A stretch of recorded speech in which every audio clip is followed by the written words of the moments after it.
Hi students, welcome to Living with a Mental Illness 101.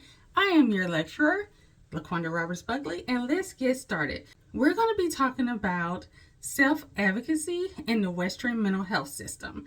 And so in order to start this, we need to know, who are these people? When we're talking about the Western mental health system, we're going to talk about how things are structured. And first, we're going to look at the professionals.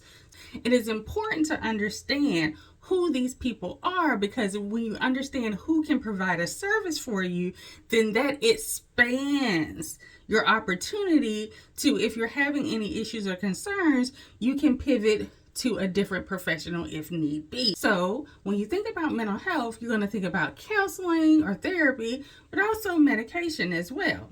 So let's start on the medication side. So when the medication side, we're going to look at the medical doctor. This is the person with the MD, but that is called the psychiatrist.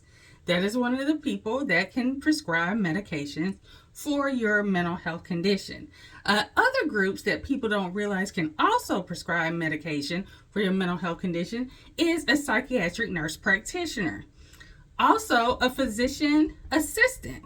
And another person that people tend to don't realize, they prescribe almost most of the medication for psychiatric or mental health conditions in the country, is your primary care physician. Yeah, your regular family doctor. So some of you may ask, hey, why would my family doctor prescribe psychiatric medications for me or psych meds for me? Well, that sometimes happens because generally for some people, their introduction to mental health or knowing what's going on is when they're having a conversation with their primary care physician or their family doctor. It also may cause a referral to take place where you are being referred to a psychiatrist. Another thing where primary care physicians play a vital role is sometimes the psychiatrist in your area may have long wait times. So your primary care physician can prescribe you medication almost to fill that gap until you can get into that appointment. So it's really, really important to understand who are all the players when it comes to prescribing medication. Now, the therapy side. So when it comes to the therapy side of the house or the counseling side of the house, we're dealing with a multitude of professions.